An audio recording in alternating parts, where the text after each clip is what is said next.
wannan rayuwar malam kana da garanti akan mutane? Na gindinka shi zai maka sihiri, na kusa da kai shi zai kifar da kai, zai maka bakin ciki saboda me yasa kake samun kuɗi, yana ma bakin ciki me yasa Allah ya baka lafiya, me yasa Allah ya baka mulki, me yasa Allah ya rufa maka asiri, bai ganka a rana ba, bai ganka a gajiye ba.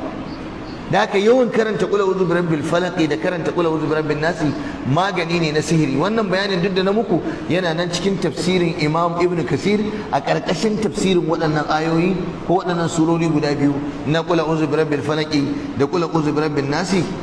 Ɗaliban ilimi sa iya komawa su duba. So ku yawaita karanta falaki da nasi. Duk wanda kaga ya sa ka a gaba danna mai falaki da nasi. Idan kana jin tsoron sharrin mutane ta buga musu falaki da nasi, da yardar Allah zai kiyaye ka. Kar ku tsaya, ba a tsayawa a bayana nan da yanan gefe dan uwa sai ina jin wani abu ne, haba ni dai kawai sai na ji wani zum haka a bayan. To ana magana falaki da nasi kuma sai na ji goga na juya da wuri ba. To kai ma zan buga ma falaki da nasi wallahi. Bayan falaki da nasi jama'a lokaci yayi da ya kamata mu yi kokari mu rike azkar na annabi da ya koya mana don samun kariya. Sihiri yayi yawa, tsafi yayi yawa a rayuwa, sihirce da tsafe sun yi yawa. Wallahi da ka dan bude dan shagon ka kana dan samun yan kwastomomi, wallahi wani sai ya je kai ka gurin boka ya bashi 2,300 a je a jefa ka cikin tashin hankali da bala'i. Dole ne ku yi kokari ku samar wa kanku wata kariya ta musamman da addu'o'i da suka tabbata. Ina ma'aikata gwamnati, ina waɗanda suke neman promotion, ina waɗanda suke da matsayi a ofisoshin su ko za su samu wani babban matsayi, wallahi ku rike Qur'ani shine zai rabautar da ku. Ku rike addu'o'i musamman falaki da nasu nan. Ko wuri ka zo wucewa ka ji dirim ka karanta falaki da nasu, Allah zai baka nasara ka samu dacewa. Shi yasa yawan karanta su kariya ne, natural immunity ne, wani kariya ne dan adam zai samu a gangan jikinsa. Kada ku yi wasa da su. Mu dawo kan suratul baqara, mu dawo kan ali imrana. Na yi muku bayani suna ceto, baqara tana ceto, ali imran tana ceto. Kadan daga cikin falalar suratul baqara, manzo Allah ya ce iqra'u suratul baqara, ku karanta suratul baqara fa innaha la tastati'u ko la yastati'uha al-batala.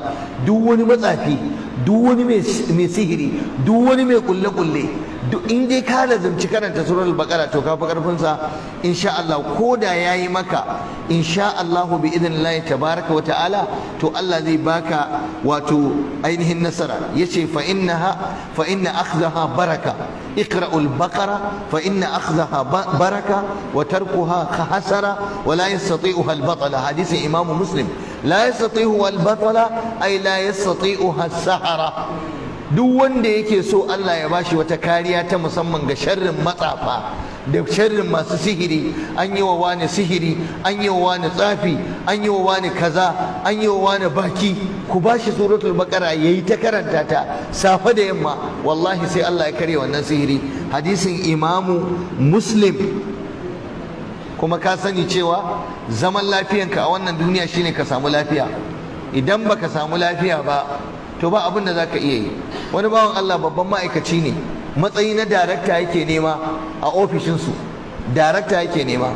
Ashe akwai masu neman wannan kujera ta darakta, ai tuntunin suka je suka afka shi, saboda shine immediate person, shine mutum na farko da in wancan ya sauka shi zai samu. Wallahi azimu malam, sai aka je aka yi kulle wata rana kurin ya zo ofis ɗin sai ya ga gaba ɗaya jini, yanda ka san kokawa aka yi da kura ta cinye wasu dabbobi, jini ya ga an wawwatsa. Yace daga ina? Ya ragon azanci ya gogoge ya zauna, bai je addu'a ba. Ai tun daga nan ya kasa samun lafiya. Malam akan je a samu wannan kujerar a yau, akan je a samu irin wannan kujera. Kun ga wannan kujerar da yake zaune a kanta ta ofishinka, sai a farke ta, a je a zabga mata layu da kayan kulle a ciki. Kana zama masifar tana ta tinkararka, kuma suna samun nasara, suna yin sihirin su samu nasara.